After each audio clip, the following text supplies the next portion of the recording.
that told me that themselves. They said, looking back in hindsight, we love Brother Malcolm dearly, but at the time, we felt like he was gonna get us in trouble.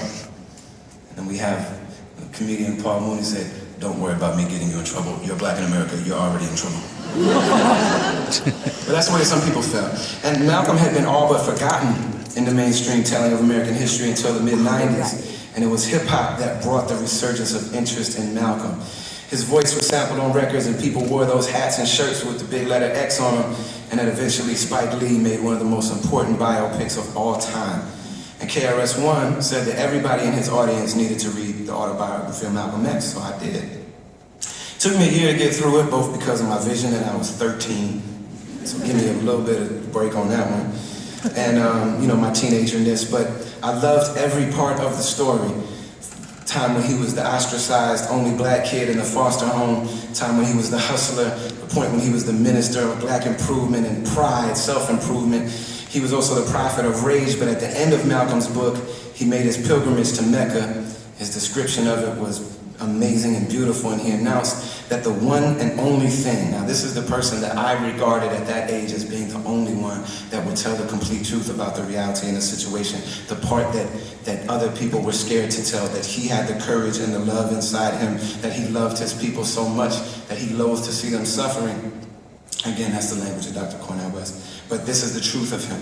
So he told us the truth, and when he got to the end of that book, and I was willing to embrace that truth no matter what it meant for me as an individual.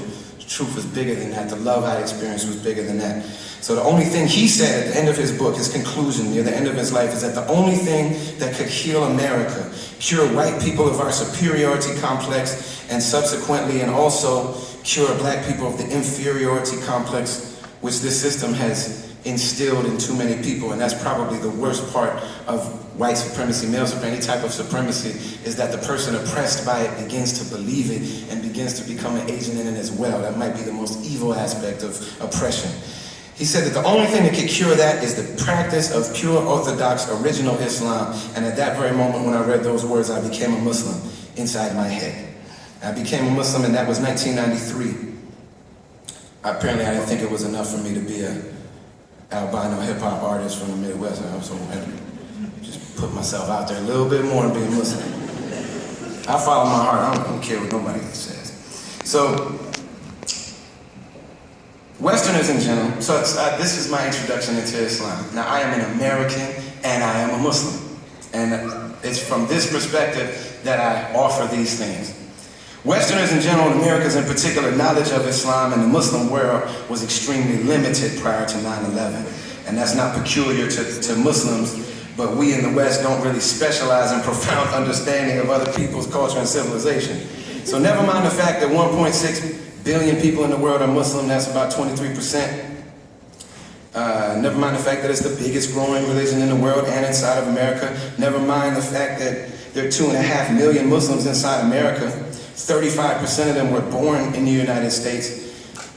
Never mind that. Not interested in that. But then when 9/11 came, that created a rush to understand who are these people and why do they hate us? And the problem with that kind of search to understand is that it's motivated by and therefore colored by the tragedy that inspired it. And so on a large scale, the education that we've received since 9/11 has been very shallow, it's been very jaded, and it's been largely false. There's not enough time to delve into the entire religion of Islam or the Islamic civilization, but as a Muslim American, I want to touch a few points of the bigger misconceptions that I know my countrymen have about this way of life that I love so very much, and that I think are most relevant. It's not often enough that we get to have real, frank discussions about these issues. I'm not a scholar of Islam, but I'm a very diligent student of my religion. First, let's go there. Let's go straight there. Let's keep it funky. Jihad. Let's talk about jihad. Jihad. What's jihad? All right, nobody that's Muslim. All right. Right. Thank you. Let's keep it real. Jihad is understood to be, terrorism is understood to mean holy war. If you were to ask most people that feel in our mainstream society, what does jihad mean? They would say it means holy war. Reality is that word jihad comes from the term jahada, which means to struggle very hard. It really means the struggle in an imperfect world to set things aright. the struggle in an imperfect world to set things right. So it is to right wrongs and correct injustice wherever we find them. Muhammad, the prophet, praise and peace be upon him, the man that I regard as being a human being that ever lived and walked on this earth, said that the greatest jihad, the greatest way to set what's wrong in the world right, is the struggling with our own selves. The Sufis call that the inner war to defeat the ego.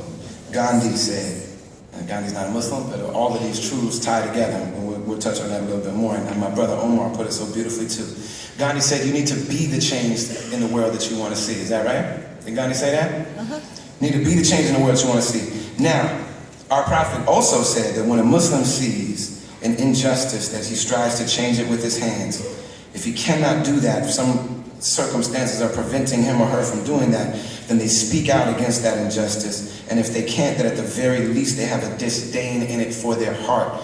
My friend, my mentor, one of my great thought leaders, Dr. Cornel West, says on my album, he said, you do not want to be well adjusted to injustice. There are certain things that should not be normal. They've been normalized in the world, but that doesn't mean that we have to become adapted to them and we have to treat them like they're normal. So when something in the world has become normal to everybody, but we refuse to accept it, even if it's only inside of our heart, we're going to seem crazy to some people. And that's a risk we're going to have to take to be that kind of crazy. Sign me up for that kind of crazy.